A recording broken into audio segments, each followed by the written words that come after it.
Hey guys, welcome back to my channel Commerce and Management Studies. So in the today's video we are going to continue with the economics for SSC. हम एक playlist बना रहे हैं जिसमें हम economics जो SSC के exams में आती है उसका सिलेबस कम्प्लीटली कवर कर रहे हैं. बहुत सारी वीडियोस ऑलरेडी चैनल पे हैं, please do watch them. Today is going to be mostly the last video of the playlist जिसमें हम external sector of India, foreign direct investments and human development index को डिस्कस करेंगे. So quickly start करते हैं. External sector of India means rest of the world. हमारी economy के बाहर जितनी भी दुनिया के साथ हम जो भी ट्रांजैक्शंस करते हैं that comes under the external sector of India. So all the economic activities which takes place in the foreign currency, जो भी फॉरेन करेंसी में होगी they fall into the external sector, जैसे कि exports, imports, foreign investments, external debt, balance of payments, current account, capital account, ये सब external sector of India form करता है. ट्रेड सबसे इंपॉर्टेंट पार्ट है इकोनॉमिक इंटीग्रेशन का. व्हेन आई से economic integration, basically I mean जब दो नेशंस मिलके काम करते हैं that is called economic integration. And trade is one of the most powerful source. अगर दो कंट्रीज़ में ट्रेड बहुत अच्छे से, बहुत अच्छी टर्म्स एंड कंडीशंस पे होता है तो उन दोनों इकोनॉमीज़ के रिलेशंस काफ़ी अच्छे, काफ़ी स्ट्रॉन्ग हो जाते हैं. And considering today's world environment, global economies में आपस में रिलेशनशिप्स अच्छे होना बहुत ज़्यादा इंपॉर्टेंट है. सो टर्म ट्रेड का मतलब होता है exchange of goods, services, where merchandise, people, everything, that is called trade. Balance of payments क्या होता है? बैलेंस ऑफ पेमेंट्स बेसिकली हम कह सकते हैं एक तरीके का अकाउंट है जो कि हमारी फॉरेन सेक्टर के साथ जितनी भी ट्रांजैक्शंस होती हैं उसे रिकॉर्ड करता है. तो it records the transaction in goods and services, assets between the residents of the country and the rest of the world, of course with in a specified period of time. तभी तो हम उसका बैलेंसिंग फिगर निकालेंगे, उसे हम कहते हैं balance of payments. Generally ये पीरियड होता है 1 ईयर का होता है. तो बेसिकली ये एक नेट आउटकम है कि हमने जितना भी हमारे पास इनफ्लो आया है और जितना भी आउटफ्लो गया है, इसका जो रिकॉर्ड होता है इसे हम बैलेंस ऑफ पेमेंट्स कहते हैं. एंड अंदर बैलेंस ऑफ पेमेंट्स दो तरीके के अकाउंट्स होते हैं जिसे हम बोलते हैं capital account and current account. Let us study about both of them in detail. So first comes current account. नाम से ही पता चल जाना चाहिए. कैपिटल अकाउंट मतलब उसमें ऐसी ट्रांजैक्शंस रिकॉर्ड की जाएंगी जो कि हमारी एसेट्स और लाइबिलिटीज़ को बिल्ड करेंगी. लेकिन करेंट अकाउंट में ऐसी ट्रांजैक्शंस रिकॉर्ड की जाती हैं जिसमें नॉर्मल आपने goods and services purchase and sale करने के लिए जो ट्रांजैक्शंस किए हैं उसे हम करेंट अकाउंट बोलेंगे. यहाँ से कोई भी लाइबिलिटीज़ या एसेट्स बिल्डअप नहीं होते हैं. ठीक है. So basically all the transactions of goods and services, tourism, transportation, royalty fees और in fact unilateral transfers. Unilateral transfers का मतलब होता है वन साइड ट्रांसफ़र, मतलब किसी नेशन ने दूसरे नेशन को कुछ दिया है लेकिन बदले में कुछ लिया नहीं. ये कब होता है? जब हम नेशंस की हेल्प करते हैं, उन्हें गिफ्ट्स देते हैं. तो इस तरीके की ट्रांजैक्शंस को यूनिलेटरल ट्रांजैक्शंस कहते हैं और ये सब करेंट अकाउंट के अंडर फॉल करते हैं बिकॉज ऑब्वियसली इससे कोई एसेट बिल्ड नहीं हो रही है. व्हेन आई से बिल्डिंग एन एसेट, इसका मतलब होता है सपोज मैंने किसी कंट्री में कोई लैंड खरीदी, फॉरेन कंट्री में, तो मैंने payment the. So there was a flow of money from one country to another. So this is a transaction. लेकिन उसके बदले में मैंने लैंड एक्वायर करी है. उस लैंड से I am going to earn in future. तो वो एक कैपिटल अकाउंट ट्रांजैक्शन है, वो एक करेंट अकाउंट ट्रांजैक्शन नहीं है. ऑन द अदर हैंड मैंने किसी बाहर की कंट्री से कोई पर्टिकुलर कमोडिटी खरीदी है. Let's say it could be anything. Let's say a dress. I am using a very hypothetical example. That dress is not an asset. It was just purchase for my consumption. और let's say I go to a foreign country to have a vacation. तो वो कोई asset build नहीं हुआ है लेकिन मैंने foreign country में जाके कुछ मनी स्पेंड किए हैं. So there is a outflow of money, there is a transaction और इस ट्रांजैक्शन से कोई भी एसेट या लाइबिलिटी बिल्ड नहीं हुई है. So this becomes a current account transaction. ठीक है. So trade in goods and services यानी कि exports and imports, trades in services जो कि फैक्टर इनकम और नॉन फैक्टर इनकम होती है. अगर आप इकोनॉमिक्स के स्टूडेंट्स हैं तो आपको पता होगा फैक्टर्स क्या होते हैं. There are 4 factors of production: land, labour, capital and entrepreneur. इनको एक्वायर करने के लिए या इनको यूज़ करने के लिए जो भी गुड्स एंड जो भी ट्रांजैक्शंस दी जाएंगी उसे भी हम करेंट अकाउंट बोलेंगे. For example, I am using let's say I borrowed some money. It is a capital account transaction, but if you are paying an interest on that becomes a current account transaction, right. Transfer payments are the receipts which the residents get for free. जैसे मैंने आपको बताया unilateral जो transactions होती हैं जिसमें एक country दूसरी कंट्री की हेल्प करती है या गिफ्ट्स होते हैं, कुड बी एनीथिंग, ये सब भी करंट अकाउंट के अंदर आते हैं. So for example gifts, remittances, grants, ये गवर्नमेंट भी दे सकती है और प्राइवेट सिटीजन्स भी दे सकते हैं इसे हम, ये सब हमारे करेंट अकाउंट के अंदर रिकॉर्ड होते हैं. So here is a brief snippet about the current account. Current account में क्या क्या आ जाता है. One is trades in goods. तो गुड्स हो गए physical goods, physical commodities, exports and imports. Then trades in services. Services यानी कि इनविजिबल कमोडिटीज़ जैसे कि शिपिंग, बैंकिंग, इंश्योरेंस, टूरिज़्म. बाहर की मल्टीनेशनल कंपनीज़ के यहाँ पे ऑफिसेज हैं, तो यहाँ पे जो लोग काम करते हैं उन्हें इनकम जनरेट होती है. तो net income, net investment income, ये सब आपके ट्रेड्स इन सर्विसेज के अंदर आते हैं. एंड देन ट्रांसफर पेमेंट्स यानी कि यूनिलेटरल पेमेंट्स यानी कि वन साइड पेमेंट्स, ये सब आपके करेंट अकाउंट के अंडर आते हैं. Moving ahead, then we have balance on current account. तो बैलेंस ऑन करेंट अकाउंट को क्या बोलते हैं. When the receipts are equal to the payments, जितने पैसे आए उतने ही दिए, then we say that the current account is balanced. When the receipts are higher than payments, यानी कि ज़्यादा पैसे आए और कम पैसे गए, then we call that the current account is in surplus. We call it that. Of course, it is a good picture. And when receipts are less than payments, तो उस केस में current account क्या है, deficit है. ठीक है. current account के जो balances होते हैं इसे दो parts में divide कर सकते हैं. First is called the balance of trade. Second is called the balance of invisibles. बहुत ज़्यादा डिफिकल्ट नहीं है, यही पहले मैं इसी ग्राफ से बताती हूँ. ये जो trades in goods and services हो रहा है, यानी कि जो फिजिकल कमोडिटी में जो ट्रेड हो रहा है, इसका जो बैलेंस होगा that will be called balance of trades. And जो ट्रेड्स इन सर्विसेज है, यानी कि जो इनविजिबल चीज़ें हैं, जो जैसे कि बैंकिंग, इंश्योरेंस, इसमें you are not buying any physical commodity, तो इनको हम बोलते हैं balance of invisibles. It's that simple.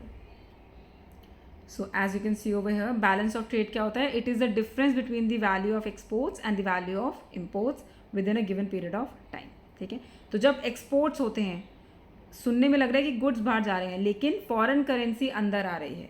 And when we do imports, what happen? The foreign currencies goes out. तो इनका जो balance होता है इसे हम balance of trade बोलते हैं. अगर ये equal है तो हम बोलेंगे कि balance of trade account हमारा balanced है. अगर हमारे exports ज़्यादा हैं तो हम बोलेंगे we have a surplus balance of trade. और अगर हमारे इम्पोर्ट्स ज़्यादा हैं तो हम बोलेंगे we have a deficit balance of trade. Simple. Then comes balance of invisible. Invisible यानी कि वो चीज़ें जो कि ट्रेड हो रही हैं but they are not in the physical form. जो भी सर्विसेज होती हैं वो सब बैलेंस ऑफ इनविजिबल्स में आती हैं. Balance service in trade, again ये फैक्टर इनकम भी होती है, नॉन फैक्टर इनकम भी होती है. फैक्टर इनकम हो जाती है जैसे मैंने आपको बताया, there are 4 factors of production, land, labour, capital, entrepreneur. Entrepreneur यहाँ पे नहीं बोलेंगे बिकॉज एंटरप्रेन्योर अगेन अगर he is a national of the country तो फिर वो बैलेंस ऑफ ट्रेड्स में नहीं आता. And if it is an non resident तो फिर वो आउटसाइड द वर्ल्ड ट्रेड हो जाता है. So the in factor of income से अगर कोई आपको इनकम जनरेट हो रही है, इन फैक्टर्स ऑफ प्रोडक्शन से, सॉरी, जब इन फैक्टर्स ऑफ प्रोडक्शन से आपको कोई इनकम जनरेट हो रही है तो हम उसको फैक्टर इनकम बोलते हैं. इसके अलावा अगर कोई प्रोडक्शन जनरेट हो रही है जो कि for example shipping, banking, tourism, इन सब से हो रही है तो हम उसे हम नॉन फैक्टर इनकम बोलते हैं. ये सब आपका आता है बैलेंस ऑफ इनविजिबल्स में. Moving ahead, then we have the capital account. अब यहाँ पे मैंने आपको बताया, यहाँ पे वो ट्रांजैक्शंस होंगी जिससे आपकी एसेट्स या लाइबिलिटीज़ बिल्ड होती हैं एंड जिससे आप फर्दर कुछ अर्न कर सकते हैं, तो उसे हम कैपिटल अकाउंट बोलते हैं. Financial transactions consisting of direct investment and purchases of interest bearing financial instruments, non interest bearing demand deposits and gold, they fall under the capital account. ठीक है. तो capital account records all the international transaction of asset. An asset is any one of the form in which wealth can be hold. किसी भी ऐसी form में जिसमें अपनी wealth को होल्ड कर सकते हैं उसे हम एसेट बोलते हैं. सो स्टॉक्स, बॉन्ड्स, गवर्नमेंट डेट्स, ये सब आपके कैपिटल अकाउंट ट्रांजैक्शन में आ जाते हैं. Balance on the capital account again is very simple. Capital account balance में होगा when the capital inflows are equal to the capital outflows. तो कैपिटल इनफ्लोज क्या हो जाते हैं, अगर आपने बाहर से कोई लोन लिया है, अपनी कोई एसेट सेल करी हैं, किसी फॉरेन कंपनी के शेयर्स सेल करें हैं, तो ऐसे करने से क्या होता है, मनी इनफ्लो होता है.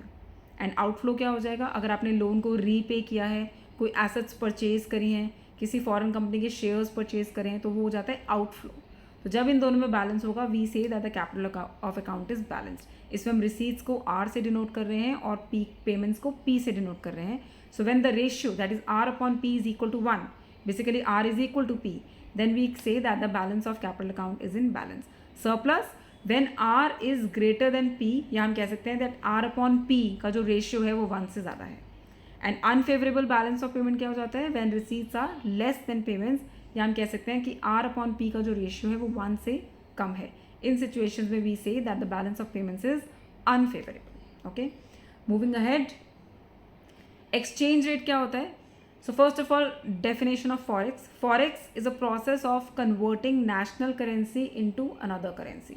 अपनी डोमेस्टिक करेंसी को किसी और कंट्री की करेंसी में कन्वर्ट करना या ट्रांसफ़र करना, इस प्रोसेस को हम फॉरेक्स बोलते हैं. फॉरेक्स रिजर्व्स क्या होते हैं? हर कंट्री का जो सेंट्रलाइज बैंक होता है वो अपने पास फॉरेन करेंसीज की कुछ रिजर्व्स मेंटेन रखता है, जिसे हम जो उसके बेसिकली फॉरेक्स एसेट्स हैं उसे हम फॉरेक्स रिजर्व्स बोलते हैं. ये हमारे फॉरेन करेंसी एसेट्स हैं, ये गोल्ड रिजर्व्स के साथ रखे जाते हैं. इसके अलावा SDRs और RTPs भी होते हैं. SDRs होता है special drawing rights and RTPs होता है रिजर्व ट्रांसपोजिशन.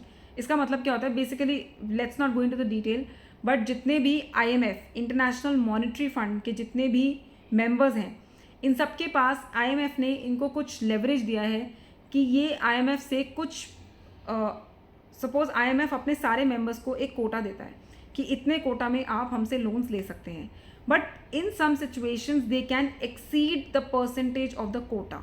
उसे हम स्पेशल ड्राइंग राइट्स या फिर रिजर्व ट्रांसपोजिशन भी कहते हैं. तो इनको भी एसेट्स माना जाता है. नेशंस इन्हें भी अपने एसेट्स में इंक्लूड करते हैं कि whenever we need we can get this money from the IMF. तो ये सब हमारे फॉरेक्स रिजर्व्स में आते हैं. फॉरेन एक्सचेंज मार्केट क्या होती है? जिस तरीके की हमारी नॉर्मल मार्केट है या स्टॉक मार्केट्स हैं, इस तरीके से एक फॉरेन एक्सचेंज मार्केट भी होती है. इसमें करेंसीज के बीच में आपस में ट्रेड किया जाता है. एक करेंसी के बदले दूसरी करेंसी परचेज की जाती है. इसे हम फॉरेक्स मार्केट बोलते हैं. जनरली इसमें जो मेजर प्लेयर्स होते हैं वो बैंक्स होते हैं, फॉरेन एक्सचेंज ब्रोकर्स होते हैं, ऑथराइज्ड डीलर्स होते हैं, या जो बड़ी बड़ी मॉनेटरी अथॉरिटीज़ होती हैं वो ही इस तरीके की मार्केट में डील करती हैं.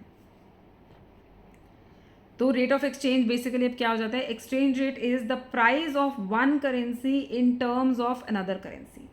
एक करेंसी दूसरी करेंसी के बदले कितनी ली जा सकती है उसे हम फॉरेन एक्सचेंज रेट बोलते हैं. फॉर एग्जाम्पल, इफ़ आई से $1 इज 72 रुपीज़, तो मतलब $1 खरीदने के लिए मुझे इंडिया के 72 रुपीज़ देने पड़ेंगे. This is the exchange rate between the two currencies. Currently of course the exchange rate is higher, so this is called the exchange rate. The price at which one currency can be bought in terms of the another currency. Simple. That's called the rate of exchange. Moving ahead, types of exchange rate, यानी कि किस तरीके के exchange rate चलेंगे, because as I say it is a market. Market में exchange rates कैसे decide किए जाएंगे? कैसे डिसाइड करेगा कि इतनी करेंसी इतने बदले में ली जा सकती है? तो दो तरीके के exchange rate system होते हैं. पहला होता है फिक्स्ड और pegged exchange rate system.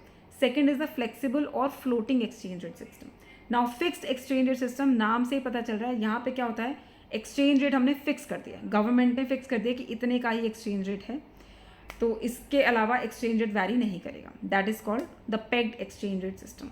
And the flexible मतलब the exchange rate is completely free. अब यहाँ पे एक्सचेंज रेट कैसे डिसाइड होगा? Simple, by the forces of demand and supply.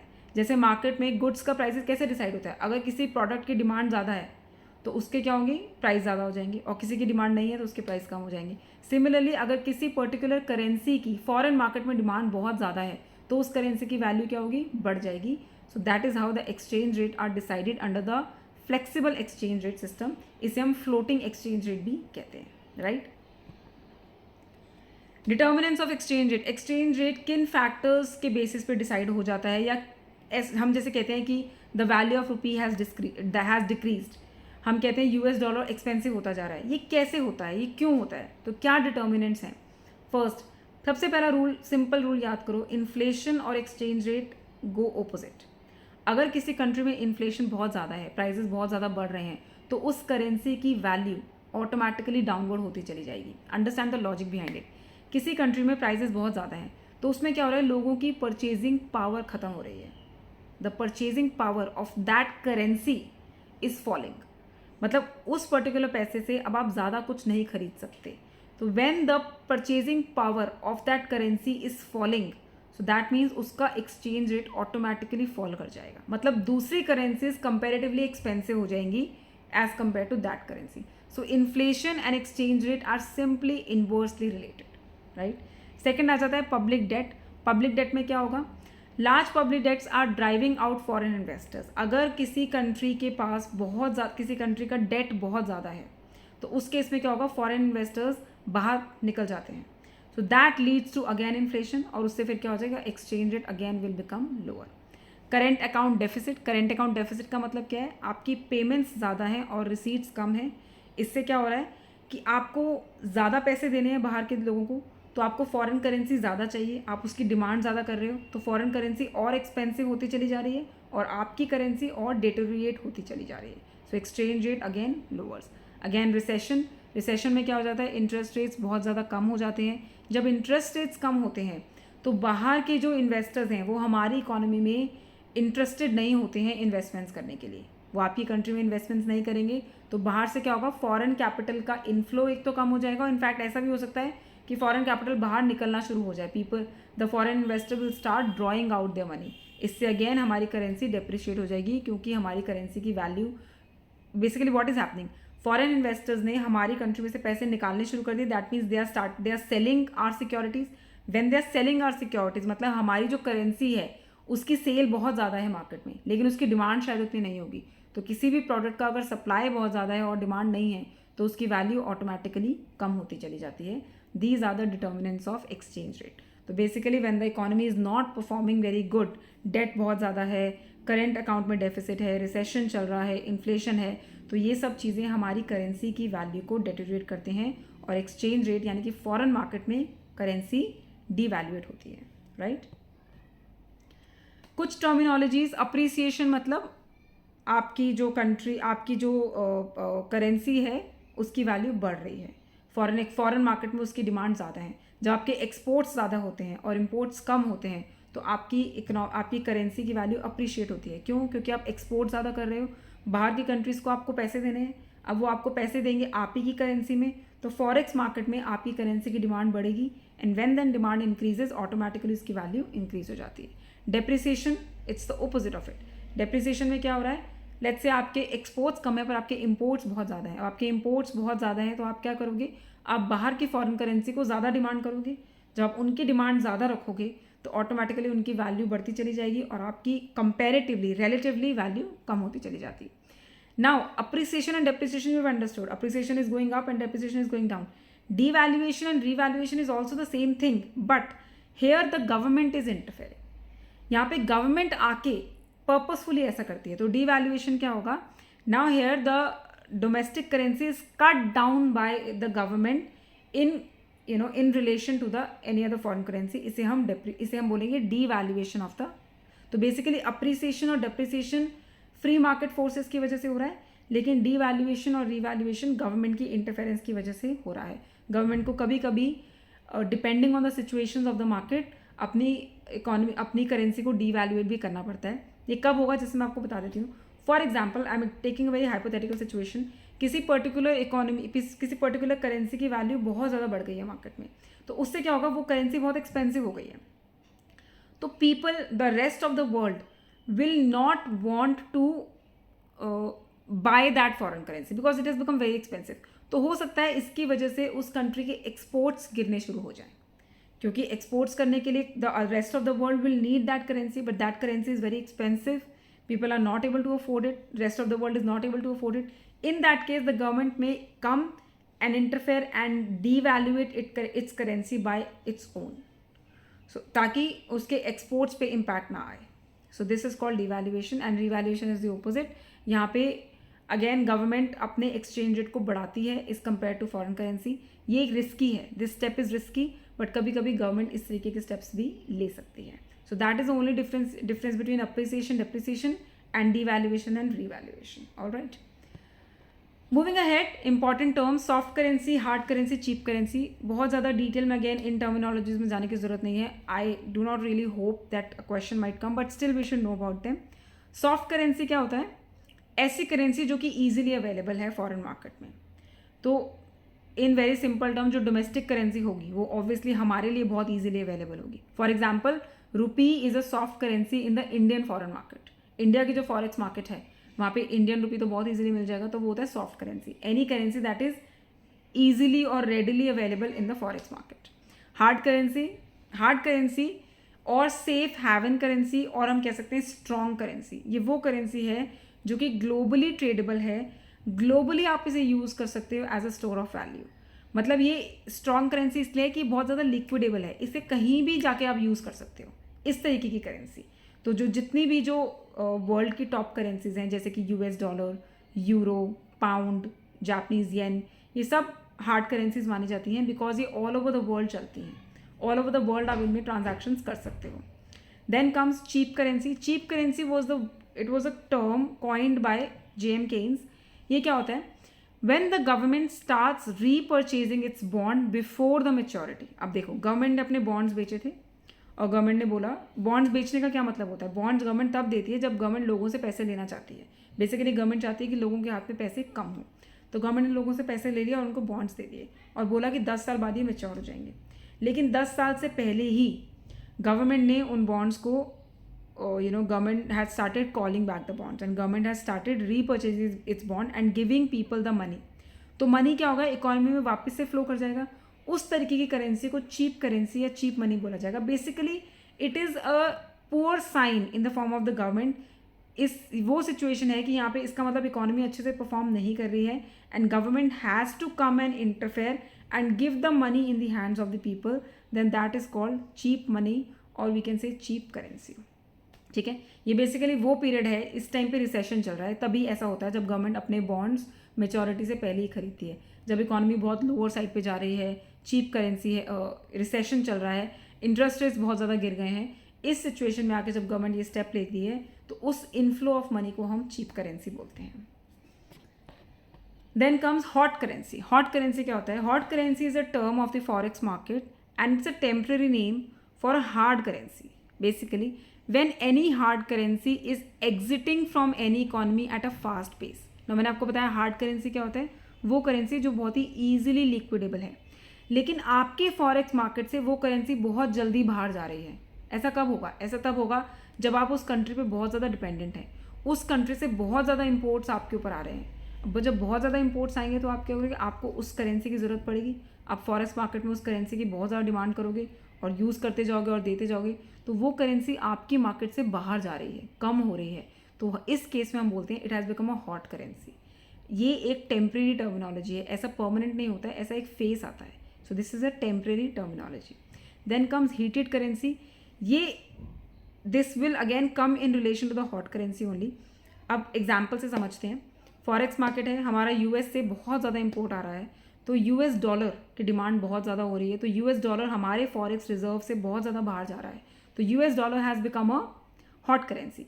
उसकी वजह से क्या हो रहा है? एक्सचेंज रेट बहुत ज़्यादा बढ़ गया है, मतलब US dollar has become very very expensive, तो उससे मेरी डोमेस्टिक करेंसी पे बहुत ज़्यादा प्रेशर आ गया है। द डोमेस्टिक करेंसी यानी कि रुपी हैज़ डेप्रिशिएटेड अ लॉट, तो उस केस में हम बोलेंगे the rupee is the heated currency. So term used for forex market to denote the domestic currency which is under the pressure due to the hard currency leaving the economy. तो जो hot currency की वजह से pressure आ रहा है domestic currency पे, उसे हम बोलेंगे heated currency या under heat currency या under hammering currency. ठीक है, then comes dear currency when the government, अब ये उल्टा है of the cheap currency. cheap currency में क्या होता है? गवर्नमेंट मेच्योरिटी से पहले ही अपने बॉन्ड्स वापस ले रही थी और लोगों को मनी दे रही थी। यहाँ पे उल्टा when the government is issuing bonds, तो जो flow of money from people to government जा रहा है, then that is called dear money और डियर करेंसी। ठीक है, ये वो पीरियड होगा जबकि इन्फ्लेशन बहुत ज़्यादा है, रेट ऑफ मतलब इकोनॉमी बहुत ज़्यादा बूम पे होती है, जब लोगों को बहुत ज़्यादा लोग डिमांड कर रहे हैं, people have access of money with them and because of that the prices are going very high, the interest rates are going very high. तो उस केस में उसे कंट्रोल करने के लिए गवर्नमेंट अपने बॉन्ड्स इशू करती है।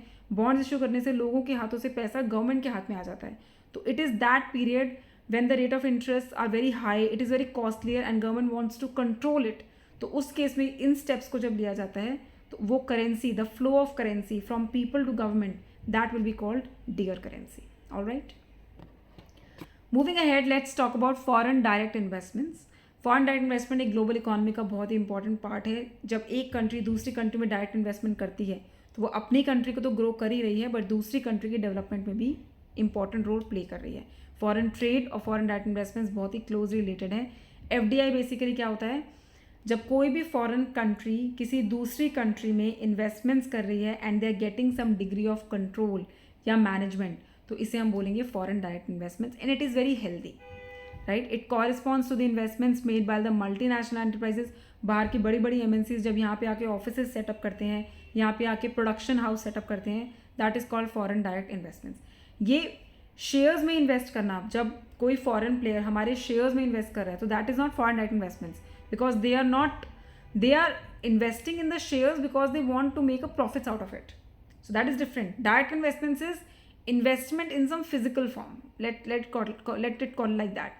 So it is not a short term profit they want from the country, it is a long term profit. मतलब उनका एक long term vision है एक कंट्री को लेके, उसे हम बोलते हैं foreign direct investments. Then comes foreign portfolio investments and foreign institutional investments. यहाँ पे आके ये वो इन्वेस्टमेंट्स हैं जहाँ पे आप शेयर्स में, स्पेक्यूलेशंस में, बॉन्ड्स मार्केट्स में इन्वेस्टमेंट्स कर रहे हो टू मेक प्रॉफिट्स. तो यहाँ हम बोलते हैं foreign portfolio investments and foreign institutional investments. ये दोनों टर्म्स ऑलमोस्ट सिमिलर हैं. इनमें बस एक डिफरेंस यही है कि foreign portfolio investments basically it includes the small players as well. बाहर का कोई foreign, let's say there is a person who lives outside India, वो इंडिया की स्टॉक मार्केट में इन्वेस्ट कर रहा है, तो हम इसको इंक्लूड करेंगे under the foreign portfolio investment. लेकिन जो बड़े बड़े इंस्टीट्यूशनल इन्वेस्टर्स होते हैं, जैसे कि बाहर के banks, insurance companies, pension funds, बाहर के म्यूचुअल फंड्स, जब वो इन्वेस्ट करते हैं, that is also foreign portfolio investments, but that comes under the foreign institutional investment. Basically FII is a part of FPI. FPI is a broader term. It includes everybody, large players and small players as well. But FIIs, they are the large players. ये बड़े बड़े institutional investors हैं, ये बड़ी investments करते हैं, और इनके इनफ्लो और आउटफ्लो से स्टॉक मार्केट्स में बहुत ज़्यादा इन्फ्लुएंस आता है, right. So this is majorly about foreign direct investments. Then comes FDI in India. In India, FDI has been advantageous in terms of free flow of capital, technology, management expertise, access of international markets. If you all remember, 1991 में जब new economic policy आई थी, उसका एक major part था globalisation. And globalisation में ही government ने foreign investors को बोला कि आप आइए इंडिया में इन्वेस्ट कीजिए, because India has a very very large population. Alone government can not provide the employment to everybody. हमारी सिर्फ इंडियन गवर्नमेंट के लिए पॉसिबल नहीं है कि वो इतनी बड़ी पॉपुलेशन के लिए एम्प्लॉयमेंट जनरेट कर सके. So in this case the government setup, हमारी गवर्नमेंट ने इंडिया में सेटअप किए स्पेशल इकोनॉमिक जोन्स, SEZ. वहाँ पे कंट्री, बाहर की कंट्रीज़ को बोला कि आपकी जो बड़ी बड़ी कंपनीज़ हैं, आप यहाँ आइए, ऑफिस सेटअप कीजिए, हमारे लोगों को एम्प्लॉयमेंट दीजिए, and people will work for you. So basically they have invested in a country and they have generated employment in our country. ठीक है. So FDI in India is allowed under automatic rule. इसका मतलब आपको government से या कोई Reserve Bank of India से pre approval लेने की ज़रूरत नहीं है. बहुत सेक्टर्स को, banking, non banking, telecommunication, hospitality, tourism, pharmaceutical, software, IT, इन सब सेक्टर्स को बहुत ज़्यादा बेनिफिट हुआ है because of the foreign direct investments. कुछ ऐसे सेक्टर्स हैं जहाँ पे FDI बैंड है, they are not allowed to enter. Lottery business, gambling, business of chit fund, nidhi companies, TDRs and atomic energy, ये कुछ ऐसी कंपनीज हैं जहाँ पे FDI अलाउड नहीं है. निधि कंपनीज बेसिकली क्या होती है? निधि कंपनीज और ये कंपनीज भी बोरोइंग एंड सेलिंग ही करती हैं अमंग द मेंबर्स, और ये बेसिकली एक अनऑर्गेनाइज सेक्टर है. मतलब इन सेक्टर्स को ना कोई रेगुलेट नहीं करता. That is why may be this is one of the reasons that foreign investors are not allowed to set up their business in these particular sectors. Moving ahead, human development अब बात करते हैं. So this was all about the external sector of India. Now let's talk about human development. Human development index क्या होता है? UNDP, United Nations development programmes, ये एक human development report को पब्लिश करते हैं हर साल सिंस 1990. ये बेसिकली नाम से पता चल रहा है ह्यूमन डेवलपमेंट. ये एक ऐसा इंडेक्स है जो कि गवर्नमेंट को या नेशंस को पिक्चर बताता है कि where do you stand in terms of standard of living of the people. Economically तो हम देख ही रहे हैं कि हाँ, GDP, NDP, ये सब मेजर्स तो हमें बता ही रहे हैं कि कंट्रीज इकोनॉमिकली कैसे परफॉर्म कर रही हैं. But when we talk about the living standard of the people, we need to have a certain measure. हमारे पास एक नंबर्स में पता होना चाहिए कि कैसे ये, how are they performing in terms of that. तो ह्यूमन डेवलपमेंट इंडेक्स 3 चीज़ों को कंसिडर करता है. लाइफ एक्सपेक्टेंसी, यानी कि लोगों की लाइफ कितनी है. एजुकेशन इंडेक्स, यहाँ पे हम देखते हैं कि how many people are literate, illiterate, primary school, secondary school, इस तरीक़े को देखा जाता है. एंड GDP पर कैपिटा, यानी कि जितना आपका GDP है divided by the population of the country, per capita लोग कितना कमा रहे हैं. ये 3 बेसिस पे आपका HDI स्कोर निकाला जाता है. HDI was developed by Pakistani economist Mahbub ul Haq and Indian economist Amartya Sen in 1990 और इसको पब्लिश किया था UNDP United Nations development programme ने. ठीक है, तो 3 इंडिकेटर्स हैं. लॉन्जिविटी यानी कि लोगों की लाइफ एक्सपेक्टेंसी कितनी है, ये आपको बताएगा कि आपकी जो कंट्री है वहाँ पे हेल्थ इंफ्रास्ट्रक्चर कितना अच्छा है. जितना अच्छा होगा उतनी लाइफ एक्सपेक्टेंसी लोगों की अच्छी होगी. एजुकेशन अटेनमेंट्स, ये आपको बताएगा कि आपके लोग कितने लिटरेट हैं. And then stand of living यानी कि GDP पर कैपिटा, यहाँ पे आपको पता चलेगा कि आपके लोग पर कैपिटा पर person how much the person is earning. ये इंडेक्स कैसे मेजर किया जाता है, जितने आपकी एक्चुअल वैल्यू है, ये जो स्कोर निकाला जाता है आपकी एक्चुअल वैल्यू कितनी है माइनस द मिनिमम वैल्यू, एक मिनिमम वैल्यू सेट की हुई है, divided by maximum value of HDI minus the minimum value. तो basically let's not get into the formula. Basically this will come into the ratio of 0:1. 0 और 1 के बीच में इसका एक नंबर आएगा. जितना आप 1 के क्लोजर हैं मतलब आपका HDI स्कोर उतना अच्छा है, और जितना आप 0 की साइड है मतलब उतना आप पुअर की साइड जा रहे हैं. So that is the only thing we need to know about the human development index number, right. Now if we talk about the India's performance as per the report of 2021-2022, India ranks 132 out of 191 countries. तो India medium bracket में आता है, यानी कि हमारा जो score है वो 0.633 है. एज आई टोल्ड यू 0 से 1 के बीच में होना चाहिए, तो हमारा स्कोर 0.633 है और ग्लोबल एवरेज है 0.732. Of course we are below average, we can see that from the rank also. Out of 191 countries we are standing at 132. जो टॉप 3 कंट्रीज हैं that is Switzerland, Norway and Iceland, और इनका आप HDI score देख सकते हो 0.962, 961 and 959. So it is very very closer to 1, right. Gender inequality index, gender inequality index, अब यहाँ पे क्या होता है आपका HDI स्कोर आ गया, लेकिन with in the HDI score male और फीमेल में कितना डिफरेंस है, इसे हम बोलते हैं gender inequality index. In terms of this India ranks 127 out of 146 countries, और जो हमारे नेबर्स हैं जैसे कि चाइना, श्रीलंका, भूटान एंड नेपाल, ये हमसे ऊपर हैं in this index. So that's about the Human Development Index. And the last comes promoting inclusive growth. The focus of the Indian development planning has been the formulation of programs and policies aimed at bringing the marginalized and poor sections of the society into the mainstream. जहाँ पे भी आप word सुनो inclusiveness, inclusiveness का मतलब होता है सबको साथ लेके चलो. ऐसा नहीं है कि सिर्फ कुछ सेक्टर ग्रो कर रहा है और कुछ नहीं कर रहा है. सो बेसिकली जो मार्जिनलाइज लोग हैं, जो पिछड़े हुए लोग हैं या जो poor section of the society हैं, उनकी भी ग्रोथ होना बहुत ज़रूरी है.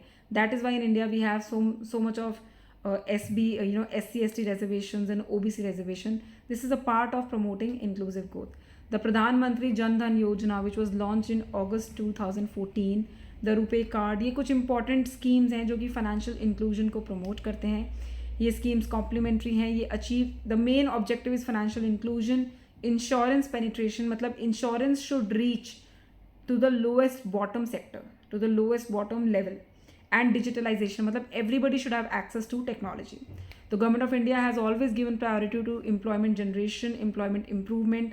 बहुत सारे ऐसे स्टेप्स लिए गए हैं जिससे कि एम्प्लॉयमेंट को जनरेट किया जाए. प्राइवेट सेक्टर इकोनॉमी को एनकरेज करो. फास्ट ट्रैकिंग वेरियस प्रोजेक्ट्स हैं, बहुत सारी स्कीम्स हैं. Prime minister's employment generation programme, मनरेगा, Mahatma Gandhi national rural employment guarantee scheme, ये बहुत ही बड़ी स्कीम है. I think it is one of the largest schemes in India right now.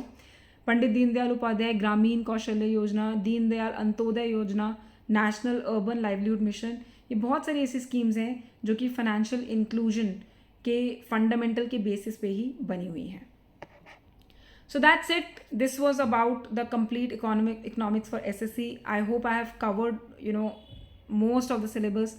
इसके बाद I am going to come up with the MCQs. हम यहाँ पे क्वेश्चंस करेंगे जिसमें I try to pick as many questions as I can. Of course वो videos भी parts में आएगी बिकॉज एक ही वीडियो में बहुत सारे क्वेश्चंस करना पॉसिबल नहीं है. So the next video I approximately pick around 50 to 60 questions and then we'll see how it goes.